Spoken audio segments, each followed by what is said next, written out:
we have inflation figures falling, and Ghana's consumer price inflation continues to decline as it dropped further to 13.3% in January from the 15.4% recorded in December 2016, down by some 2.1 percentage points.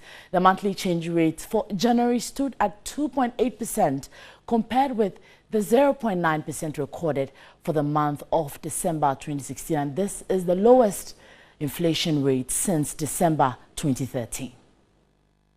Data from the Ghana Statistical Services indicates that the 13.3% is one of the lowest inflation recorded in 3 years.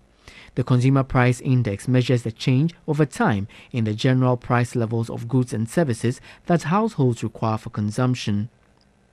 The year-on-year food inflation rate for January 2017 was 7.0% compared with the 9.7% recorded in December last year. Similarly, the year-on-year non-food inflation rate was 16.6% compared with 18.2% recorded in December last year. The acting government statistician Bawadia attributed the decline to drop in prices of the non-food items. The fall that we seen is mainly due to fall in the rates of inflation for housing, water, electricity, gas, and other fuels. Realize that for December 2016, the figure for housing, water, electricity, and other fuels was about 20.2%. But this time, it dropped to 4.4%, and the fall was about 15.8 percentage points. The Upper West region recorded the highest year-on-year inflation rate of 14%, followed by the Greater Accra region with 13.9%, while the Volta region recorded the lowest with 11.6%.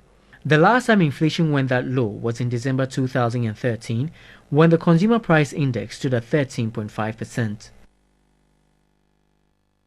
Now to one of our headline stories. The Special Revenue Mobilization Task Force of the Ghana Revenue Authority, GRA, has shut down the Park Plus International Limited for failing to pay taxes in excess of 2.6 million cedis in accordance with Section 34 of the Value Added Tax Act 1998, Act 546. A distress was levied on all distrainable assets of the company to recover the tax arrears. Park Plus, dealers in air conditioners, from 2013 to 2015 were found to have 3 different accounts with 3 different amounts by the Special Revenue Mobilization Task Force. After all several correspondents, it failed to pay the tax arrears. The company's payment proposal was rejected and has been shut down. We have engaged the company over the period, and the company was asked to submit a payment plan. The payment plan that was brought to the task force and to GRA for that matter was a monthly payment of 5,000 Ghana cedis. It would take over 55 years to liquidate the liability. This was rejected. Subsequent to that, they made a part payment of 100,000 Ghana cedis and went to sleep. The implication for the company as prescribed by the law is the distrained property of Park Plus may be sold if the amount in excess of 2.6 million cedis due in respect of tax, interest or penalties, costs and other charges is not paid within 14 days of the shutdown. We have engaged the MD on several occasions and they were complaining of cash flow. But the tax laws prescribe conditions under which the distress should be undertaken. Where the company has a distrainable assets and is unable to pay, we should fall on the assets. And that is what we are doing today.